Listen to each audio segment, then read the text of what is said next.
Hoy estamos llegando al final del estudio de la carta a los Hebreos. En esta ocasión vamos a estudiar un mensaje en conjunto a la iglesia. Pablo quiere que entre los hermanos permanezca la unidad y el amor fraternal. Pablo nos ve a nosotros como sus hermanos y también nos ve como un grupo de hermanos. No nos ve como personas que trabajan de forma personal o individual para ser alcanzados por la gracia del Señor Jesucristo. Hay que recordar que cuando nosotros hemos aceptado a Jesús como nuestro Salvador, pasamos a ser parte de su cuerpo, y su cuerpo es la iglesia. La iglesia no es directamente el templo o el edificio. La iglesia somos nosotros, las personas. Somos cada hermano que allí se reúne. No sé si usted ha visto los braseros. Siempre que está un conjunto ahí de brasas, están encendidas, están juntas. Pero si usted viene y toma una de esas brasas y la pone por separado, la pone aparte, se va a dar cuenta que al poco tiempo esa brasa que separó se va a apagar. Lo mismo pasa con nosotros, por lo cual necesitamos entonces reunirnos en la iglesia con los hermanos para así mantenernos encendidos. Pablo nos dijo también en Hebreos 2:11 que Jesús mismo nos considera sus hermanos y no se avergüenza de llamarnos así, por lo cual Él también quiere que nosotros hagamos lo mismo por nuestros hermanos. Y una forma de expresar el amor fraternal es haciendo exhortación unos con otros para no desanimarse, para no perder la fe, para no carecer de la gracia de Dios. Teniendo todo esto en mente, Pablo nos ha dado consejos para que nuestro amor entre hermanos siempre esté. Y esos consejos son los que vamos a ver hoy, que damos inicio ya a la lección número 13, que se titula Permanezca el amor fraternal. Pero antes de continuar, queremos invitarle a que usted pueda darle me gusta a este video, también suscribirse a este canal y compartir este video con sus amigos y familiares.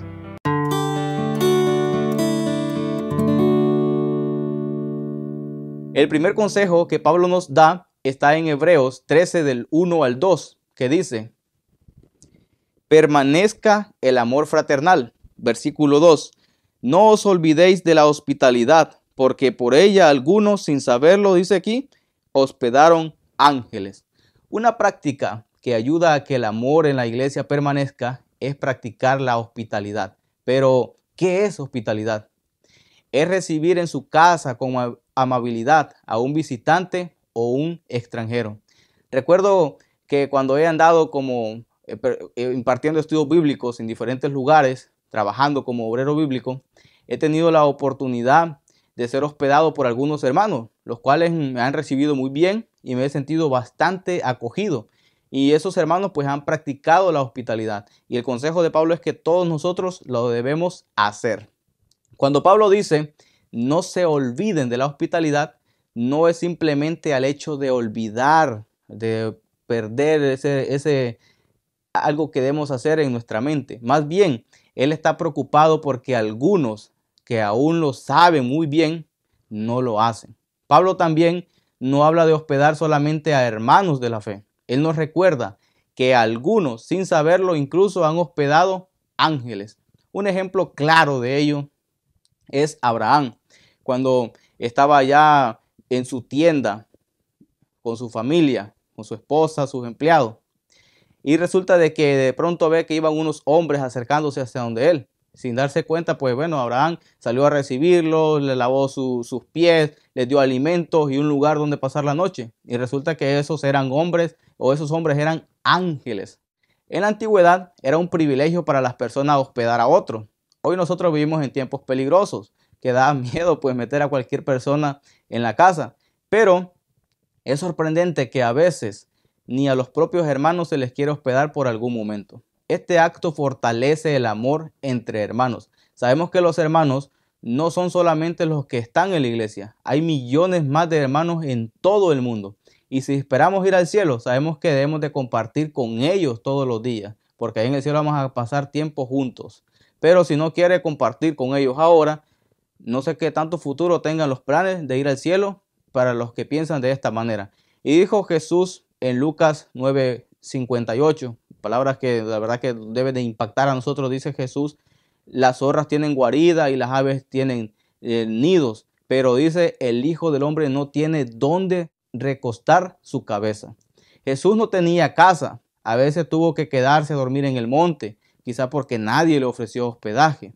Dice 1 Timoteo 3:2, Tito 1:8, 1 de Pedro 4:9, que los líderes de la iglesia, los pastores y cualquier otro que tenga cargo, es un requisito que se demanda de ellos que sean hospedadores. Ahora, aparte de nosotros poder hospedar a las personas, también necesitamos realizar algo más, que está en Hebreos 13:3. Acordaos de los presos, dice Pablo, como si estuvieras presos juntamente con ellos, y de los maltratados, como si vosotros estuvieras en su mismo cuerpo. Las personas privadas de su libertad, los maltratados, los que sufren de adicciones, los que viven en las calles, los enfermos. A veces nosotros pensamos que no debemos relacionarnos con esas personas que están en esa situación y prácticamente pues nosotros los hemos ignorado. Pero Cristo Jesús, déjeme decirle que también murió por ellos. Para ellos también hay esperanza. Ellos también necesitan conocer la bendita esperanza de salvación. Pablo dice que nosotros actuemos como si estuviéramos en su mismo cuerpo. Nos recuerda que ellos comparten la misma condición humana que nosotros. Nosotros somos pecadores, ellos también son pecadores. Nosotros necesitamos un Salvador, ellos también necesitan de un Salvador. Por eso nos dice que debemos tratarles a ellos como nosotros quisiéramos que nos traten a nosotros si nosotros estuviéramos viviendo eso. Y eso es la regla de oro que expresó Jesús también. No podemos imaginar lo difícil que es estar en una cárcel, lo difícil que es de recibir maltrato, lo que se vive por estar atado a una adicción y no tener el control de uno mismo. Lo duro que ha de ser incluso no tener un hogar y pues acostarse a dormir en la calle, expuesto al frío y muchos otros peligros. Lo triste que ha de ser estar en un hospital con una enfermedad terminal. Y es que una manifestación que el amor de Cristo está en su corazón es que sienta amor también por esas personas. También no se trata solamente de acordarse de ellos en las oraciones. Claro, hay que orar por esas personas. También hay que ir más allá. Es necesario visitar y servir a esas personas. Así que recuerde, debemos practicar la hospitalidad y también visitar y servir a esas personas marginados por la sociedad, ya que Cristo también murió por ellos. Y otro consejo que Pablo nos da está en el versículo 4. Son dos graves amenazas al amor fraternal, de las cuales Pablo nos advierte con la siguiente manera. Dice: honroso sea en todos el matrimonio y el lecho sin mancilla. Pero dice ahora, a los fornicarios y a los adúlteros lo juzgará Dios. Este primer llamado es a honrar el matrimonio. Implica evitar cualquier cosa que denigre o que ponga en peligro el matrimonio. Esto incluye la abstenencia de violar el voto matrimonial y también los divorcios injustificados. Por eso, antes de casarse, hay que orar mucho para tomar una decisión aprobada por Dios. El matrimonio es santo, no olvide eso. Debe respetarlo y debe ser respetado tanto por el esposo como por la esposa.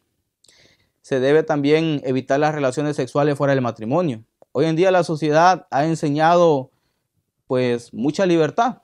Por eso se cree que es normal que un hombre o una mujer tenga relaciones sexuales fuera del matrimonio. Y es triste saber incluso que dentro de la iglesia se ven estas prácticas. Y es que algunos hermanos han estado involucrados en prácticas sexuales con la esposa de otro hermano. Eso obviamente daña las relaciones personales. Hoy también la sociedad enseña que un hombre con un hombre y una mujer con una mujer se pueden casar. Eso también es una deshonra al matrimonio instituido por Dios desde la creación. Sepa una cosa, no importa lo que la sociedad diga o enseñe respecto al matrimonio. Dice este texto aquí claramente que Dios juzgará a los adúlteros. Así que tenga cuidado y no caiga en prácticas no aprobadas por Dios en este asunto. Y el otro peligro que Pablo nos advierte está en Hebreos 13:5, el siguiente versículo que dice: sean vuestras costumbres sin avaricia, contentos con lo que tenéis ahora, pues él dijo: no te desampararé ni te dejaré. Este también es un mal terrible, la codicia o la avaricia. Y en 1 Timoteo 6:10 dice la palabra de Dios que la raíz de todos los males es el amor al dinero. Imagínese usted. Ahora, ¿Cómo nosotros nos defendemos contra este problema? Pues sencillo, hay que estar contento con lo que tenemos. No hay que fijarnos en lo que los demás tienen. Más bien, veamos a los más desdichados para saber lo bendecidos que somos nosotros. Porque a veces nosotros nos quejamos y que quisiéramos esto, quisiéramos lo otro, pero no nos vemos a aquellas personas que tienen que dormir en la calle, no tienen ni siquiera un techo. Así que nosotros también hay que estar contentos con lo que tenemos y agradecidos siempre con Dios.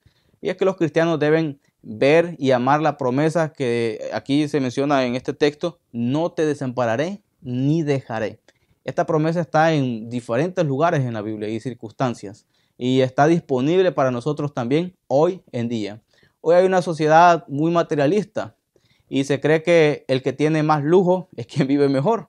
Hay muchos que incluso arriesgan terribles cosas o ponen en riesgo grandes peligros, la verdad, por el simple hecho de querer satisfacer su codicia. Y algunas de las cosas que ponen en riesgo que podemos mencionar es el matrimonio, porque por buscar ganar más dinero, pues se van a otros lugares y pues su matrimonio se destruye. También los hijos crecen como un chivo sin ley. Hay enemistad con otras personas por querer, a veces se pasa sobre encima de otros, se pisotean a otras personas, se trata mal a otras personas por querer ganar más dinero. Y en otras ocasiones se adquieren enfermedades. Hay personas que pasan trabajando gran parte de su vida en excesos para poder hacer su dinero, logran hacer su dinero, pero ya cuando llegan a la vejez están enfermos y ahora tienen que usar su dinero para curar sus enfermedades. Así que tanto por la inmoralidad sexual como por la codicia, Dios le va a juzgar. Y otro punto que Pablo nos muestra para que nosotros podamos mantener el amor fraternal, el amor entre hermanos, es que debemos nosotros seguir a los líderes que Dios ha puesto aquí en la iglesia. Y algo que también ayuda, pues, es justamente esto.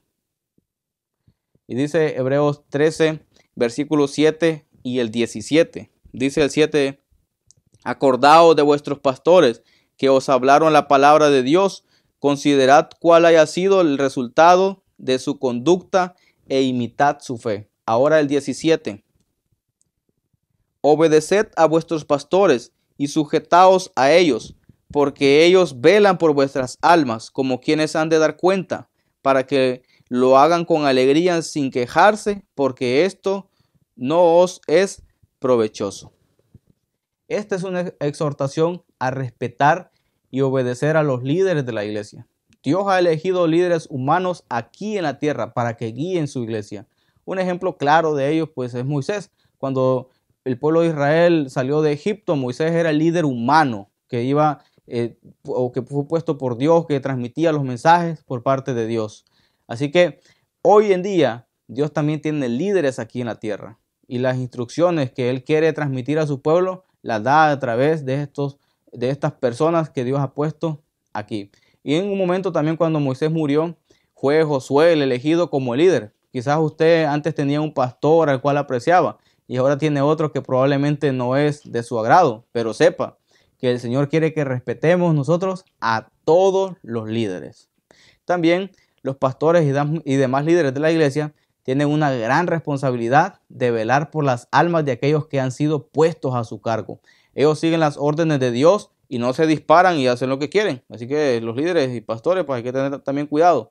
Cuando la iglesia sigue en armonía a sus líderes y cuando sus líderes se preocupan por cada hermano, entonces en la iglesia hay unidad y amor.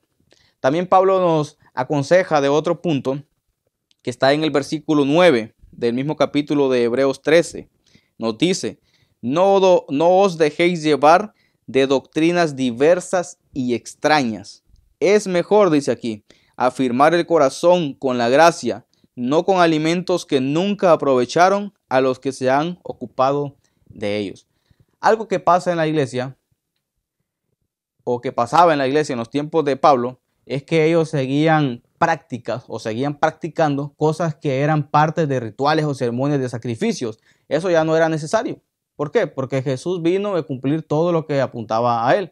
Entonces los hermanos pensaban que el practicar esas cosas de cierta manera estaban añadiendo méritos para su salvación. Pero nosotros somos salvos por gracia. No podemos hacer méritos para salvarnos. Solamente necesitamos aceptar a Jesús como nuestro Salvador.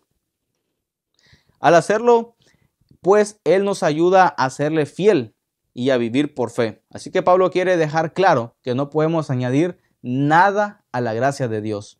Entonces, ¿dónde nosotros encontramos la gracia? Hebreos 2:9 nos dice: pero vemos a aquel que fue hecho un poco menor a los ángeles, a Jesús, dice, coronado de gloria y honra a causa del padecimiento de la muerte, para que por la gracia experimentara la muerte por nosotros. Y es que la gracia se manifestó en su mayor esplendor en la cruz. Y dice Hebreos 4:16, acerquémonos pues confiadamente al trono de la gracia, para alcanzar misericordia y hallar gracia para el oportuno socorro. La gracia proviene del trono de Dios. Es esta gracia que recibimos mediante el sacrificio de Cristo, lo que nos brinda estabilidad y seguridad a nuestro corazón. Entonces, cuando su corazón ha sido afirmado por esta seguridad, no será llevado por nuevas y extrañas doctrinas. Y Pablo también nos dice en Hebreos 13, del 12 al 14, por lo cual también Jesús, para santificar al pueblo mediante su propia sangre, padeció fuera de la puerta. Salgamos pues a él fuera del campamento, llevando su oprobio, porque no tenemos aquí ciudad permanente, sino que buscamos la por venir. El santuario o el templo que estaba dentro o en el centro del campamento, el campamento era donde vivía el pueblo. El lugar fuera de las puertas, que aquí se menciona, el lugar fuera del campamento, era el lugar más inmundo, ya que ahí se quemaban los cuerpos de los animales que eran sacrificados en el santuario. A los leprosos también se les sacaba fuera del campamento. A las personas blasfemas o encontradas en pecado, era allí fuera del campamento donde los ejecutaban. Normalmente los ejecutaban a pedradas. La presencia de Dios estaba en el campamento, no fuera de él. Y déjeme decirle una cosa. Jesús sufrió en la cruz fuera de la ciudad de Jerusalén, es decir, fuera del campamento. Fue condenado como alguien que blasfemó el nombre de Dios. Esto nos deja claro la vergüenza que Cristo padeció en la cruz. Todo el pueblo se burló de él, cuando en realidad Cristo era completamente inocente y estaba muriendo aún. Por eso es que se burlaban de él, por eso es que lo maltrataron, por eso es que lo crucificaron. Pablo nos dice entonces que salgamos nosotros fuera también y sigamos a Cristo. Muchas veces el camino de la vergüenza es el camino a Dios. Y es que si por seguir a Cristo usted recibe burlas y es señalado y quizás sea avergonzado ante otras personas, pues no se preocupe, porque Jesús dijo que el que no toma su cruz no es digno de seguirlo. Entonces, ¿qué es eso de tomar la cruz? Puede ser que hoy en día para nosotros ser cristianos sea muy fácil. No tengamos quizás que hacer prácticamente ningún sacrificio. Pero puede llegar el momento que por esa decisión de seguir a Jesús, usted tenga que enfrentar incluso a su propia familia. Y eso es tomar la cruz y seguir a Cristo. Sin importar las adversidades, sin importar las consecuencias que esta decisión traiga, siempre ir en pos de Jesús. Aunque recibamos burlas, aunque recibamos amenazas, aunque las personas nos quieran causar daño, nosotros siempre debemos ir en pos de Jesús. Así que en esta lección, que abarca muchos temas, los cuales apenas hemos podido mencionar, déjeme decirle que si nosotros lo ponemos en práctica, nos va a ayudar a que como hermanos pueda entre nosotros permanecer el amor. Porque el amor es la base de todo. Dice la palabra de Dios que Dios es amor. Por lo cual Dios quiere transmitirnos amor a nosotros, que nosotros compartamos ese amor con las demás personas y empezando por nuestros hermanos. Así que la invitación para que ahora en adelante es que nosotros sigamos estos consejos, que practiquemos la hospitalidad, recordando que algunos incluso sin saberlo, dice el apóstol Pablo, han hospedado ángeles. También practiquemos el mantener el matrimonio honroso, recordando que el matrimonio es santo, instituido por Dios. No hay que seguir las normas de la sociedad. También no hay que ser codiciosos, hermanos, porque la codicia no ayuda tampoco en las relaciones o en mantener el amor entre nosotros como hermanos. Y todas estas cosas, dice Pablo, que nosotros vamos a ser juzgados por parte de Dios. Así que hay que estar conforme nosotros con lo que tenemos. Y también pues dice que debemos nosotros seguir las instrucciones de los líderes, de los pastores y otros líderes de la iglesia, ya que fueron instituidos o puestos aquí por parte de Dios. Y hay que seguir a Jesús fuera del campamento, porque Él así como padeció vergüenza, pues nosotros si nos toca padecerla también, no hay problema, aceptémoslo con gozo, porque esto nos va a servir como una preparación para el gozo completo que vamos a recibir en el reino de los cielos. Vamos a orar. Padre Celestial, oh Dios, estamos agradecidos con usted porque nos ha dado un mensaje tan importante para estos tiempos, oh Dios. Sabemos que vivimos tiempos totalmente corrompidos por el hombre aquí en este mundo. Pero ayúdenos, oh Dios, a que el amor entre hermanos permanezca. Que nosotros pues estemos siempre dispuestos a seguir su voz. Perdone nuestros pecados, oh Dios, en el nombre de nuestro Señor Jesucristo. Amén. Gracias por acompañarnos. Nos veremos la próxima semana. Que Dios nos bendiga.